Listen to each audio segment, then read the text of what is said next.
श्रीपादराजम शरणम प्रपद्ये. अध्याय 10. नरसिंहमूर्तीचे वर्णन. मी तिरुमलदासांची आज्ञा घेऊन कुरवपुराच्या दिशेस माझे प्रयाण सुरू केले. श्रीपादांच्या लीला मनात आठविल्या की अंग रोमांचित होई. मार्गात थोडे दूर गेल्यावर मला एक अश्वत्थ वृक्ष दिसला. दुपारची वेळ झाल्याने मी भुकेने व्याकुळ झालो होतो. जवळपास ब्राह्मणांचे घर असल्यास माधुकरी मागून विश्रांतीसाठी पवित्र असा अश्वत्थ वृक्ष आहे असा विचार करीत निघालो. त्या अश्वत्थाखाली कोणीतरी विश्रांती घेत असल्याचे मला दिसले. जवळ जाऊन पाहिले तर त्या मनुष्याने यज्ञोपवीत धारण केलेले होते. मी अश्वत्थाजवळ गेलो तेव्हा त्या व्यक्तीने आदराने मला बसण्यास सांगितले. त्यांचे नयन करुणारसाने भरले होते. त्यांच्यासमोर एक झोळी होती. त्यात खाद्यपदार्थ काही नव्हते, परंतु एक ताम्रपात्र तेवढे होते. ते सतत श्रीपाद श्री वल्लभांचे नामस्मरण करीत होते. मी त्यांना प्रश्न केला, महाशय, आपण श्रीपादांच्या दिव्य चरणांचे आश्रित आहात का? तुम्ही त्या महापुरुषाचे दर्शन घेतले का? ते म्हणाले, माझा जन्म सद्वैश्य कुलात झाला असून मला सुबैया श्रेष्ठी असे म्हणतात. आमच्या वंशाचे नाव ग्रंथी आहे. आमच्या पूर्वजांपासून सद्ग्रंथ पारायणाची परंपरा आहे, म्हणून आमच्या घराण्यास ग्रंथी असे नाव पडले. माझ्या लहानपणी मला माता पित्याचा वियोग झाला. माझ्या घरी धनसमृद्धी आहे. मी दूर देशांत जाऊन अनेक प्रकारचे व्यापार करतो. या निमित्ताने पुष्कळ वेळा कांचीपुरास जाण्याचा योग आला. तेथे चिंतामणी या नावाच्या एका वेश्येचा परिचय झाला. खूप धन तिच्यावर खर्च केले. मल्याळ म्हणजेच आत्ताचे केरळ देशात पालक्काड या प्रांतातून बिल्वमंगल या नावाचा ब्राह्मणसुद्धा व्यापाराच्या निमित्ताने कांचीपुरमला येत असे. तो सुगंधी द्रव्यांचा अरबी नागरिकांना विक्रय करून त्यांच्याकडून रत्नराशी व तुरंग घोडे घ्यायचा. कधीकधी आम्ही दोघेजण मिळून व्यापार करीत होतो. दुर्दैवाने आम्ही दोघे वेश्येच्या संगतीत भ्रष्ट झालो. अरबांशी थोडा काळ आमचा व्यापार चांगला चालला. त्यानंतर अरबांनी आमच्याकडून उच्च जातीच्या अश्वासाठी अधिक धन घेऊन निम्न जातीचे घोडे आम्हास दिले, जेणेकरून व्यापारामध्ये आमचे नुकसान झाले. आमच्याकडून चांगले घोडे राजे महाराजे विकत घेत. व्यापारात नुकसान झाल्याने आमची संपत्ती नष्ट झाली. माझी पत्नी मनोव्यथेने मरण पावली. मला एक मंदबुद्धी असलेला पुत्र होता. त्याचा अकाल मृत्यू झाला. बाबारे सगळ्या तीर्थांत श्रेष्ठ आणि विख्यात असलेले पादगया तीर्थक्षेत्रात असलेले पिठिकापूर आमचे मूळ गाव. मी अज्ञानी असताना देव ब्राह्मणांचे अनिष्ट करीत होतो. ऋण वसुली करण्यास निर्दयतेने वर्तत होतो. श्रीपादांचे पिता श्री अप्पलराजांच्या घरी आयनविल्लीहून त्यांचे बंधुगण भेटण्यासाठी आले. त्या सगळ्यांच्या भोजनाची सोय करण्यासाठी त्यांच्याजवळ पुरेसे धन नव्हते. ते दानाचा स्वीकार करीत नसत. श्री व्यंकटपय्या श्रेष्ठींच्या घरातून आणलेल्या भिक्षेने उदरनिर्वाह व उचित व्यवहार करीत. श्रेष्ठींचे कुल पुरोहित असल्या कारणाने भिक्षेऐवजी धनाचा स्वीकार करीत नसत. नाईलाज म्हणून त्यांनी 1 वराह एवढ्या रकमेचे जिन्नस आमच्या दुकानातून उधार नेले. बंधुगण गेल्यावर माझी रक्कम परत करण्याचे अप्पलराजांस मी बजावले होते. हातांत एक कवडी पण नाही. मला जेव्हा धन मिळेल तेव्हा मी अवश्य परत करीन, असे राज शर्मा म्हणाले. मी चक्री व्याज घेण्यात तरबेज होतो. काळ लोटला.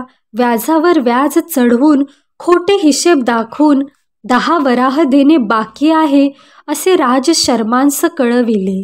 तेवढे धन मला देण्यास राज शर्मांना आपले राहते घर विकावे लागले. त्या काळातल्या दराप्रमाणे ते घर मी विकत घेतल्यास राज शर्मांना 1-2 वराह दिल्याने हिशेब बरोबर असे मी अनेकांना सांगितले होते. राज शर्मांना गृहविहीन करणे हाच माझा संकल्प होता. माझा हा दुष्ट विचार लक्षात येताच व्यंकटपय्यांनी माझी निर्भत्सना केली. अरे दुरात्म्या, धनाच्या मदाने मनास येईल तसे वागत आहेस. आमच्या कुलपुरोहिताचा अपमान झाल्यास आमचा अपमान झाल्यासारखे. तू तुझी वागणूक बदल, नाहीतर घोर आपत्ती संभवेल. अग्निहोत्रापेक्षा पवित्र असलेल्या राज शर्मांस तू असले कष्ट देतोस, या कारणाने रौरवादी नरकास जाशील. एकदा श्रीपाद श्रेष्ठींच्या घरी असताना मी श्रेष्ठींना व्यंग्याने म्हणालो, राज शर्मा जर माझे ऋण फेडू शकत नसतील तर त्यांच्या पुत्रांपैकी एकास माझ्या दुकानात चाकरी करण्यास पाठवावे किंवा त्यांनी स्वतः चाकरी करण्यास यावे. एक मुलगा आंधळा तर दुसरा पंगू, तिसरा हा श्रीपाद मात्र. 3 वर्षांचा माझे ऋण कसे बरे फेडले जाईल असे ऐकून श्रेष्ठींचे मन दुखावले. त्यांच्या नेत्रांतून अश्रुधारा वाहू लागल्या. श्रीपादांनी आपल्या दिव्य हस्ताने त्यांचे अश्रू पुसून म्हणाले, आजोबा, मी असताना भय कसले.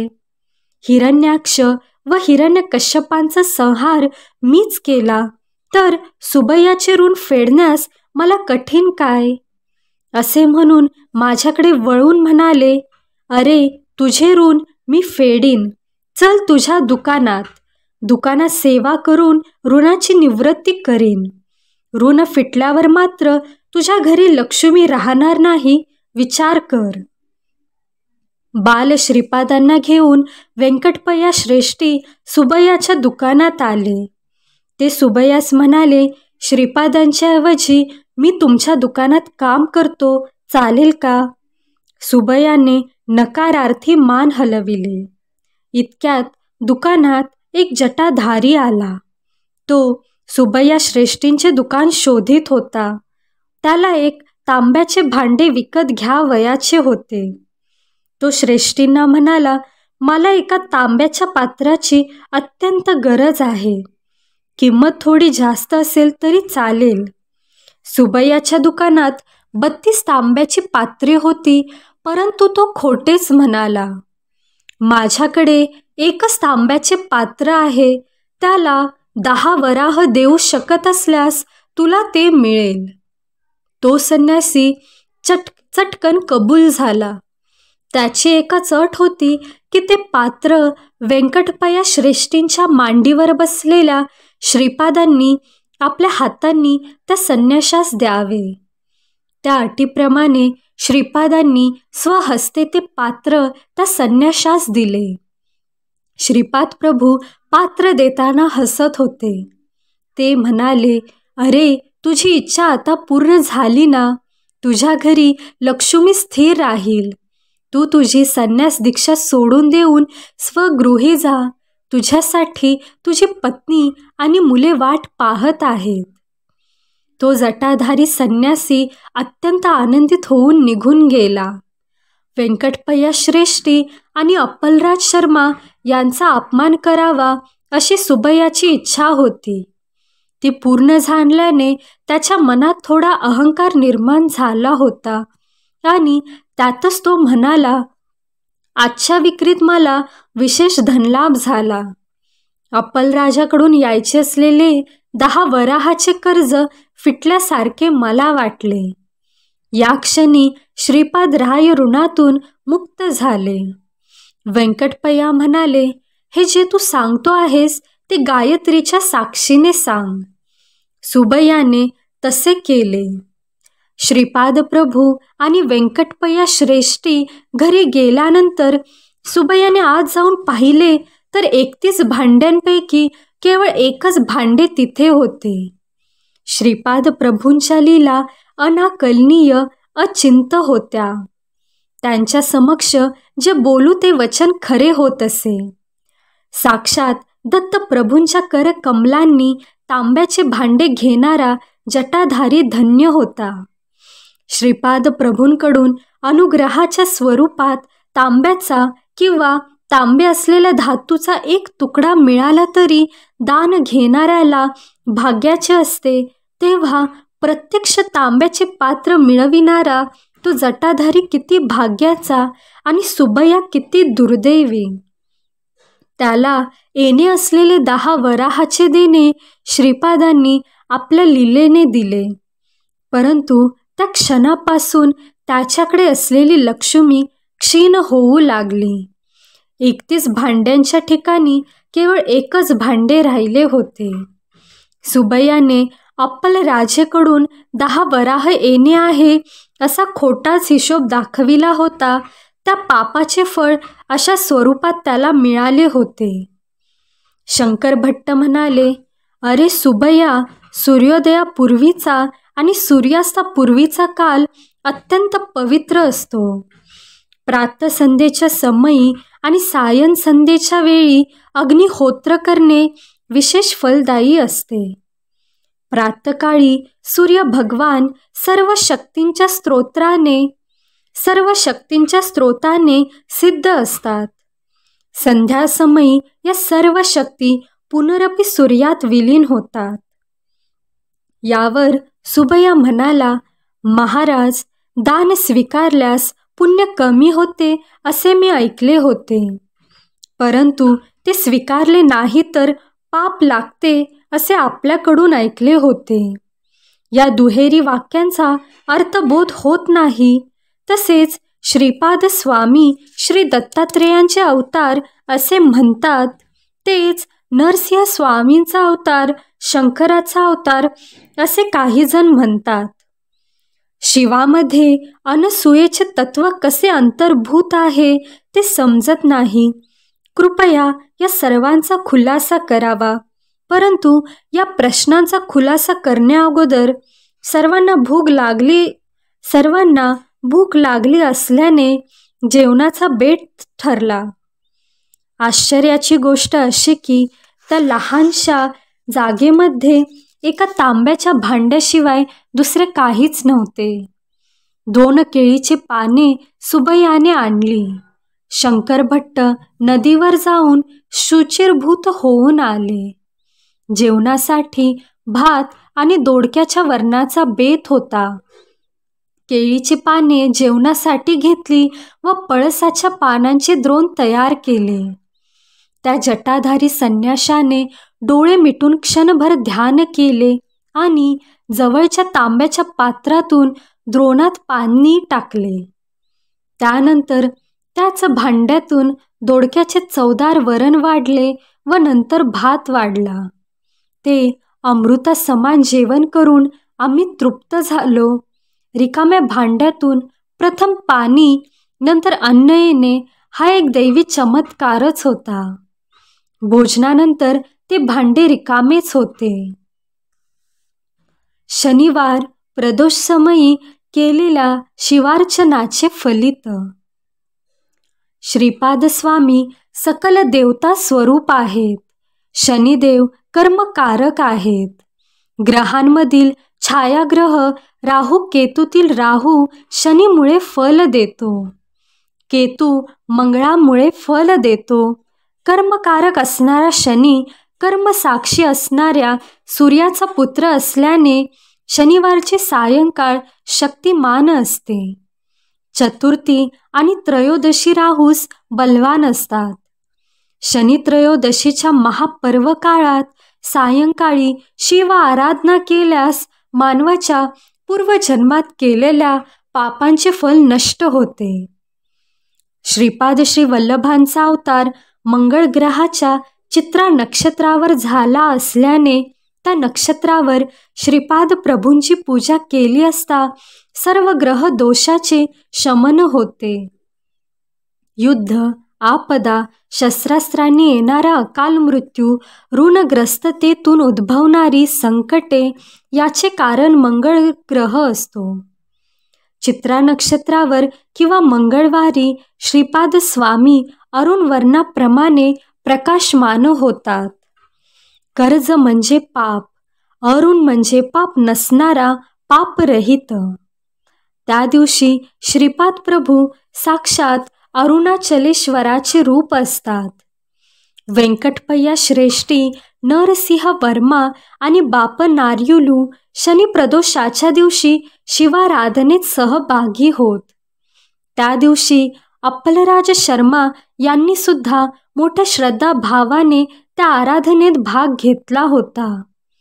अखंड लक्ष्मी सौ सुमती महाराणी शिवस्वरूपातील अनसूया महातत्वाचे ध्यान करीत असे.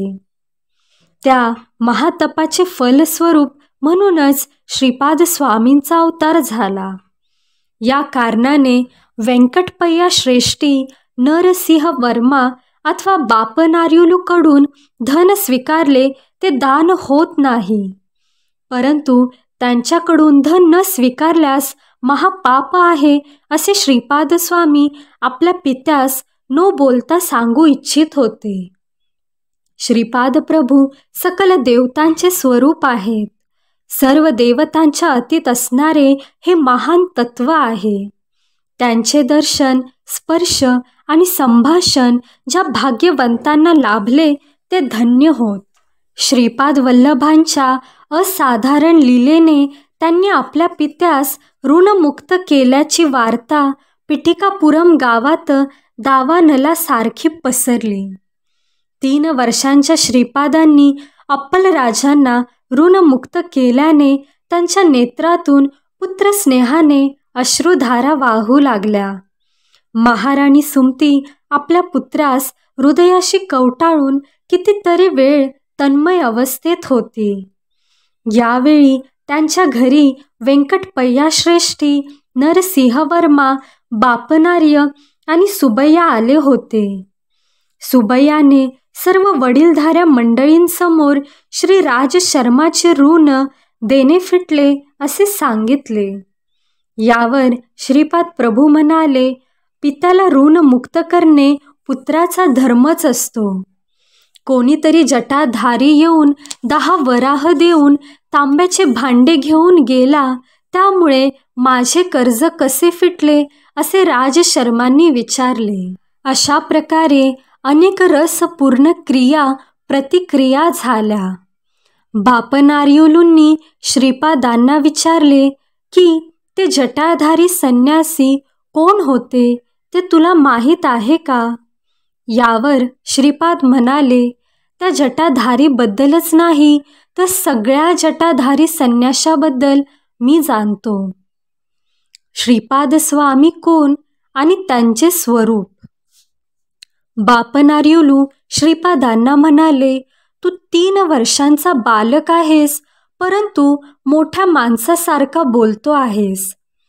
सर्वांबद्दल माहिती असावयास तू सर्वज्ञ आहेस काय? यावर श्रीपाद म्हणाले, मी 3 वर्षांचा आहे असे तुम्हाला वाटते, परंतु मला तसे वाटत नाही. माझे वय अनेक लक्ष वर्षांचे आहे. मी या सृष्टीच्या पूर्वी होतो, प्रलयानंतर सुद्धा राहणार आहे. सृष्टीच्या निर्मितीच्या वेळी मी होतो.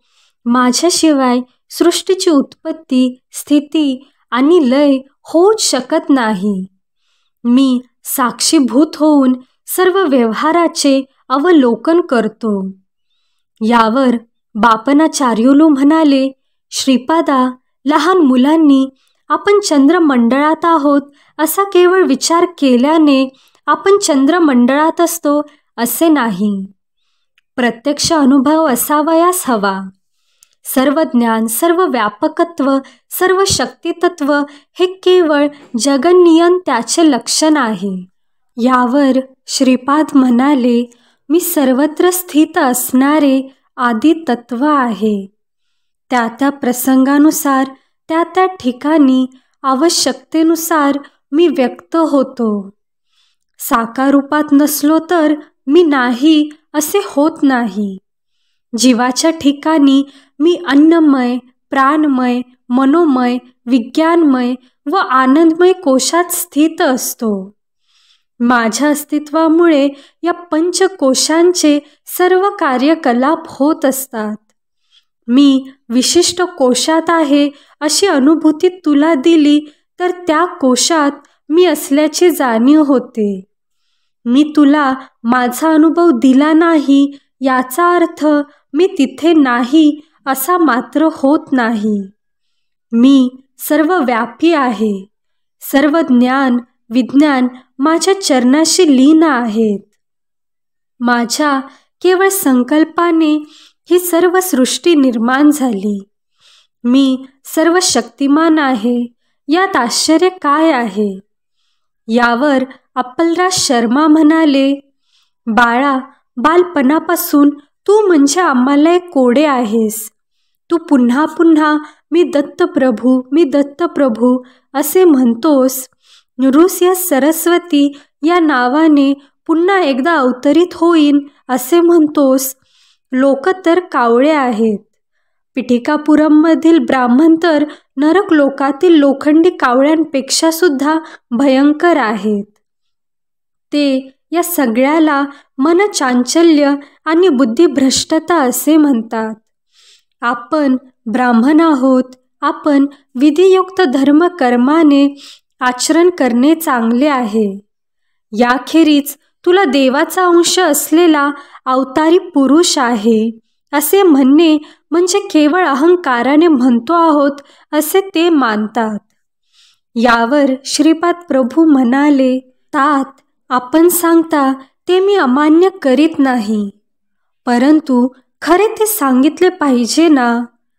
पंचभूताकडून साक्ष देण्याची वेळ आल्यास मी दत्तप्रभू नाही असे सांगणे म्हणजे असत्य भाषणाचा दोष लागणार नाही का? नभोमंडलातील सूर्याला तू सूर्य नाहीस असे म्हटल्याने तो सूर्य नाही असे होईल का? सत्य देशकाल बाधित असते.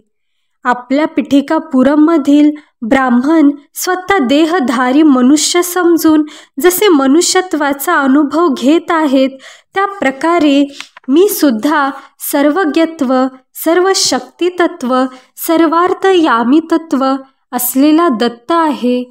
हे तत्व मी सारखे पदोपदी सर्वांच्या अनुभूतीस आणून देत आहे. युगामागून युगे जाऊ शकतात. अनेक जगत सृष्टीस्थिती लयाला जाऊ शकतात, परंतु साक्षात दत्त असणारा मी दत्त नाही असे कसे होईल?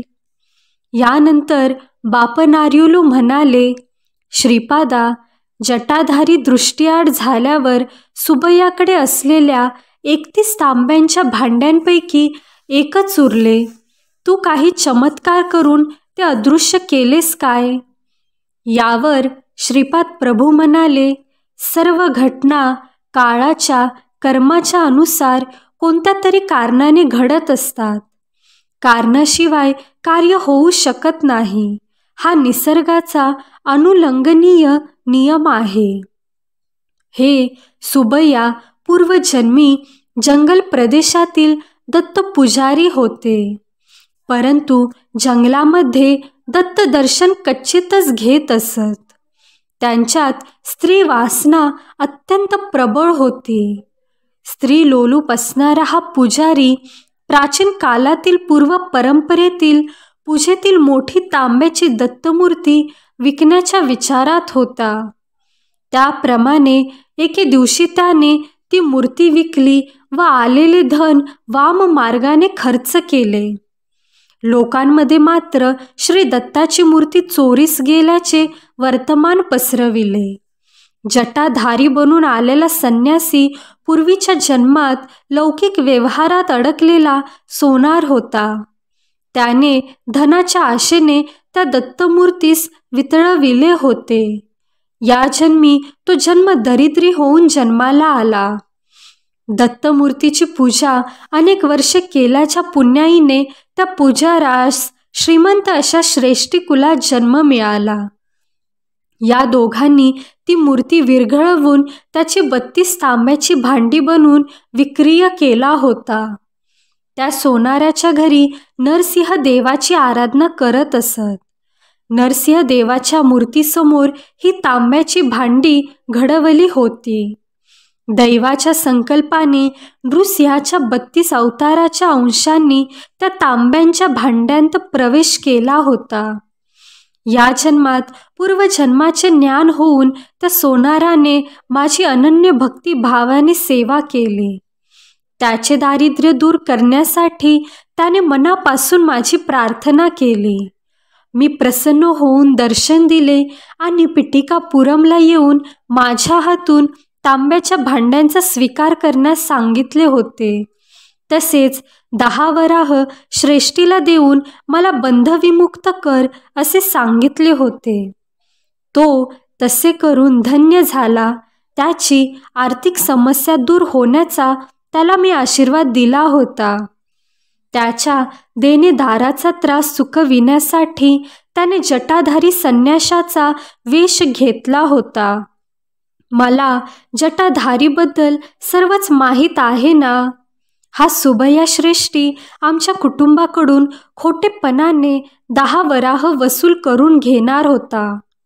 त्याला 10 वराह मिळतील अशी व्यवस्था मी केली, परंतु याच्या बदल्यात त्याचे सर्व पुण्यफल नष्ट झाले. हे सुबैया, चिंतामणी बरोबर तू केलेले तुझे सर्व शृंगार चाळे मला माहीत आहेत. तुझी कथा माझ्या कथामृतात हास्यास्पद होईल. तू झोळी घेऊन लहान मुलांना लागणारे खाण्याचे पदार्थ विकून आपला उदरनिर्वाह चालवशील. तुझ्याकडून घेतलेल्या पैशांनी माझ्या माता पित्याने त्यांच्या नातेवाईकांच्या भोजनाची व्यवस्था केली होती. तुझ्यापेक्षा जास्त मला वाण्याचा हिशोब समजतो. जेवणातील वरण भात व दोडक्याची भाजी करण्यातच तुझे पैसे संपून गेले होते. बाकीच्या खर्चासाठी माझ्या वडिलांच्या कष्टाचे पैसे खर्च झाले होते. तुला अन्नान्न दशा आली म्हणजे तुझ्याकडे असलेल्या तांब्याच्या पात्रातून तुला पाणी, वरण भात व दोडकेच प्राप्त होतील. ते तू खाऊन इतरांना खाऊ घालण्याइतपतच मिळतील, असे श्रीपाद प्रभू तीव्रतेने म्हणाले. श्रीपाद प्रभूंचे मुखमंडल दिव्य प्रखर तेजस्वी असे दिसत होते. त्यांचे डोळे अग्नीच्या गोळ्यांप्रमाणे लाल दिसत होते. ते पुढे म्हणाले, हे सुबैया श्रेष्ठी, आज रात्री तुझ्या घराच्या दक्षिण दरवाजाजवळ एक म्हैस येईल. तुझा अंतकाळ जवळ आल्याचे तुला कळावे यासाठी यमधर्मराजाने पाठविलेला तो निरोप आहे. मी तुझ्यावर एक अनुग्रह करीत आहे. तू स्वतःच्या हाताने स्वयंपाक करून दोडक्याचे वरण आणि भात त्या म्हशीला खाऊ घाल. त्या म्हशीची ही एकच इच्छा तू पूर्ण कर. ते अन्न खाल्ल्यावर तुझ्याऐवजी ती म्हैस मरून जाईल, परंतु त्या क्षणापासून तू खूप गरीब होत जाशील. तू झोळी घेऊन मी सांगितलेले काम कर. त्यानंतर तुझी अन्नान्न दशा झाल्यावर मी अनुग्रह केलेल्या तांब्याच्या भांड्याचा तुला उपयोग होईल. अशा कडक शब्दांत श्रीपाद प्रभू म्हणाले. त्यावेळी व्यंकटप्पा श्रेष्ठी रागात असलेल्या श्रीपादांना पाहून भयभीत झाले. त्यांनी श्रीपादांना असे रागात आलेले कधी पाहिले नव्हते. तेव्हा श्रीपाद म्हणाले, आजोबा, घाबरलात का? मी नरसिंह मूर्तीच आहे. तुम्हाला वर देऊन तुमच्यावर कृपा करीत आहे. वाणी कुळातील लोकांना शाप देईन असे आपणास वाटले काय? माझी बहीण वासवीने तिच्या कुळातील लोकांना त्यांच्या सौंदर्यात थोडी त्रुटी असण्याचा शाप दिला होता. मी श्रीपाद त्याच तत्वाचा. सर्व वाणी निर्धन होतील असा शाप देईन अशी आपणास भीती वाटली काय? पण आपण घाबरू नका.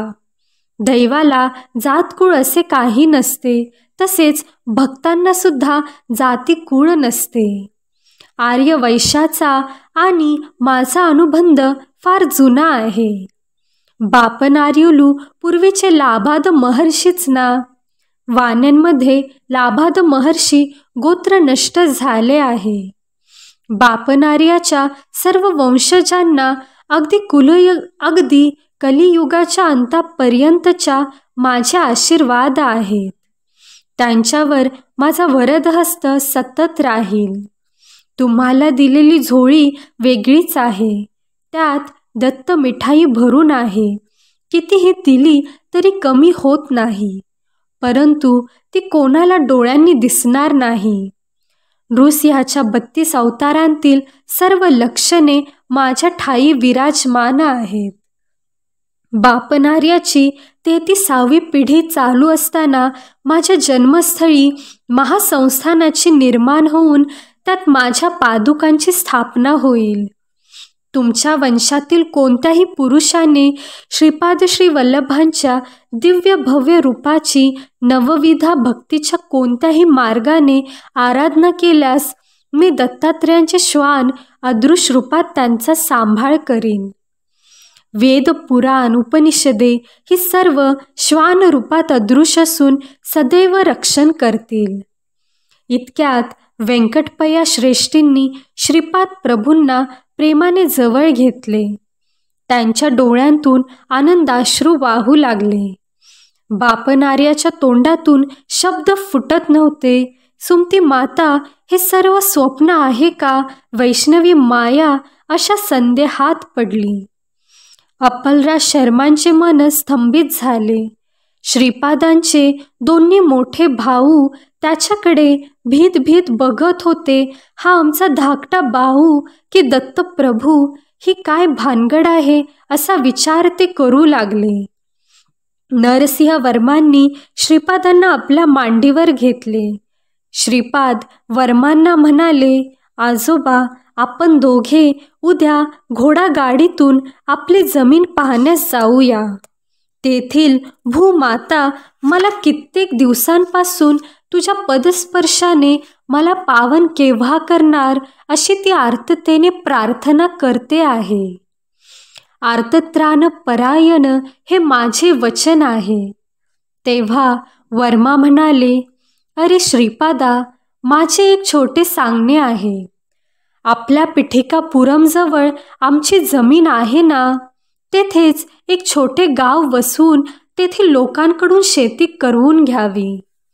गावकऱ्यांना कमी पैशात शेती कसायला देऊन जमीनदारीचा व्यवहार पाहण्यासाठी तुझ्या वडिलांना कुलकर्णी पद द्यावे असा माझा विचार आहे. परंतु सध्या हे कुलकर्णी पद आपल्याकडे नाही ना.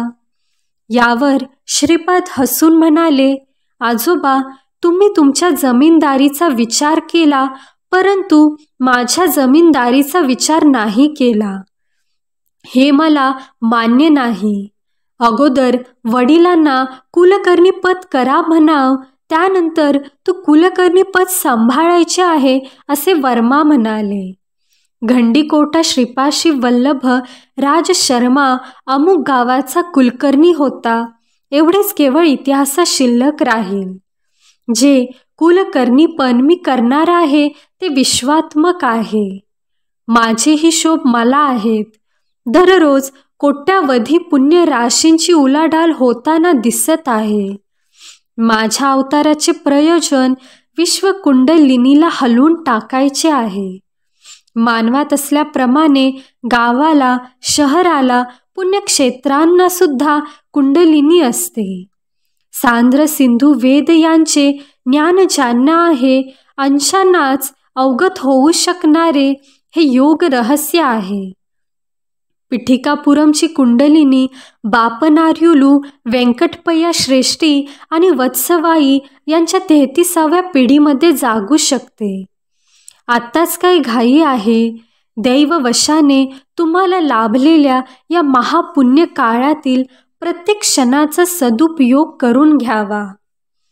श्रीपाद प्रभूंच्या या वक्तव्यानंतर त्यांनी पिठिकापुरमला कायमचे राहावे असा नरसिंह वर्मांनी प्रयत्न केला होता. श्रीपाद प्रभूंचे वैभव. माझ्यात अज्ञान जवळजवळ भरलेले आहे. श्रीपाद श्रीवल्लभ मी स्वतः श्रीकृष्ण आहे असे म्हणत त्यावेळी सामान्य लोकांना ते हास्यास्पद वाटे. त्या अज्ञानातूनच मी प्रश्न केला, श्रीपादा, तू स्वतःला श्रीकृष्ण म्हणवतोस तर अष्टभार्या 16 सहस्र गोपिका सुद्धा या अवतारात आहेत काय? यावर मंद हास्य करून श्रीपाद प्रभू म्हणाले, माझ्या अष्टविधा प्रकृतीच अष्टभार्या आहेत. या माझ्या शरीरातून 10 दिशांमध्ये शक्ती स्वरूप असणारी स्पंदने क्षणाक्षणाला प्रवर्तित होत आहेत. अशा प्रकारे प्रत्येक क्षणाला एका एका कलेमधून शरीर, मन आणि आत्मतत्वामधून 10 गुणिले 10 गुणिले 10 बरोबर 1000 स्पंदने प्रवर्तित होतात. माझा अवतार 16 कलांनी परिपूर्ण असा आहे. या प्रकारे 16 कलांमधून एकूण 16,000 स्पंदने प्रवर्तित होतात. याच माझ्या 16,000 गोपिका आहेत. पूर्वावतारात त्या सर्व कला मानव रूपात आविर्भूत झाल्या होत्या. या अवतारात त्या सगळ्या निराकार रूपात स्पंदनशील आहेत. विविध देवतांद्वारा माझी पूजा आराधना करण्यात काही चूक नाही. ती माझीच आराधना आहे. माझ्यातील शिवस्वरूप, विष्णुस्वरूप आणि ब्रह्मस्वरूप यांची आराधना करता येते. याप्रमाणे विविध देवतांमधील स्वरूपांची आराधना करू शकतात. वेगवेगळ्या साधन पद्धती साधकाच्या विविध साधना अवस्था, काल, कर्म, कारण या अनेक जीवांच्या अवस्थांवर प्रभाव टाकीत असतात. नरसिंहाची 32 रूपे. नरसिंह राज्य वर्म्याला त्या रात्री नृसिंहाने 32 रूपांत दर्शन दिले होते. ती रूपे अशी: 1. कुंदपाद नरसिंहमूर्ती, 2. कोप नरसिंहमूर्ती, 3. दिव्य नरसिंहमूर्ती, 4. ब्रह्मांड नरसिंहमूर्ती, 5. समुद्र नरसिंहमूर्ती, 6. विश्वरूप नरसिंहमूर्ती, 7. वीर नरसिंहमूर्ती, 8. रौद्र नरसिंहमूर्ती, 9. क्रूर नरसिंहमूर्ती, 10. बिभत्स नरसिंहमूर्ती, 11. धूम्र नरसिंहमूर्ती, 12. वन्ही नरसिंहमूर्ती, 13. व्याघ्र नरसिंहमूर्ती, 14. बिडाल नरसिंहमूर्ती, 15. भीम नरसिंहमूर्ती, 16. पाताळ नरसिंहमूर्ती, 17. आकाश नरसिंहमूर्ती, 18. वक्र नरसिंहमूर्ती, 19. चक्र नरसिंहमूर्ती, 20. शंख नरसिंहमूर्ती, 21. सत्व नरसिंहमूर्ती, 22. अद्भुत नरसिंहमूर्ती, 23. वेग नरसिंहमूर्ती, 24. विदारण नरसिंहमूर्ती, 25. योगानंद नरसिंहमूर्ती, 26. लक्ष्मी नरसिंहमूर्ती, 27. भद्र नरसिंहमूर्ती, 28. राज नरसिंहमूर्ती, 29. वल्लभ नरसिंहमूर्ती. यानंतरचे 30वे नरसिंहमूर्ती म्हणून श्रीपाद वल्लभांना पाहिले. 31व्या अवतारात श्री नृसिंह सरस्वती आणि 32व्या नरसिंह मूर्तिरूपात प्रज्ञापूरचे म्हणजेच अक्कलकोटचे स्वामी समर्थ यांना पाहिले. श्रीनिवासांचा वृत्तांत.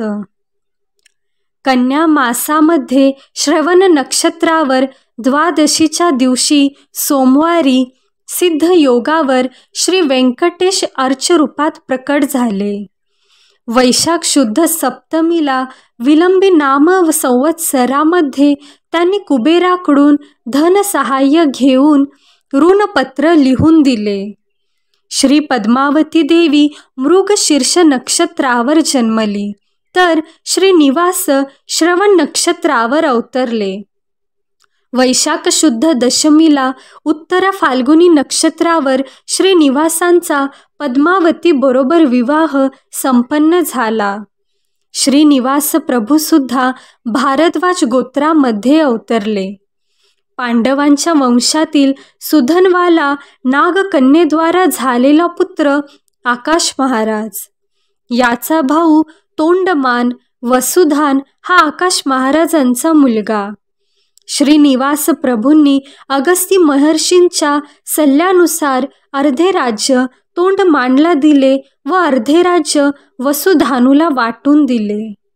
त्या रात्री त्या सर्वांनी श्रीपाद प्रभूंच्या दिव्य नामाचे संकीर्तन केले. दुसऱ्या दिवशी श्रीपादांच्या आश्चर्यकारक लीलांचे वर्णन सांगण्याचे आश्वासन देऊन सुबैया श्रेष्ठी जवळ असलेल्या कुटीमध्ये शंकर भट्टास घेऊन गेले. त्या कुटीत 2 ताडपत्रीच्या चटया होत्या. 4 कुत्रे त्या कुटीचे रक्षण करीत होते. श्रीपादांच्या स्मरणाने प्राप्त होणारे फळ. श्रीपाद प्रभूंच्या हृदयंगम लीलांच्या केवळ स्मरण मात्राने अनेक जन्मांतील साठलेल्या पापांच्या राशी भस्म होऊन जातात. श्रीपाद श्री वल्लभांचा जय जयकार असो.